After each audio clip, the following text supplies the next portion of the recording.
বিয়ের রাতে নিজের রানীকে ছেড়ে নিজের পুরুষ প্রেমিককে জড়িয়ে ধরছেন রাজা। ভাবছেন কোনো সিনেমার অংশ বলছি? না, একদম সত্যি গল্প।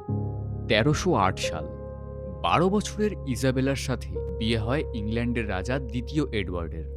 কিন্তু রাজা ব্যস্ত ছিলেন তার পুরুষ সঙ্গী পিয়ার্স গ্যাভেস্টনকে নিয়ে। এমনকি রানীর বিয়ের গয়নাও রাজা উপহার দেন তার প্রেমিককে।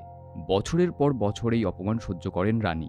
এরপর রাজার জীবনে আসে আরও এক ক্রূর সঙ্গী, হিউ ডেসপেন্সার, যে রানীর সব সম্পত্তি কেড়ে নেয়।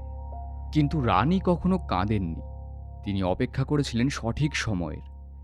এরপর ১৩২৬ সালে ফ্রান্স থেকে মাত্র ১৫০০ সৈন্য নিয়ে ইংল্যান্ড আক্রমণ করেন রানী।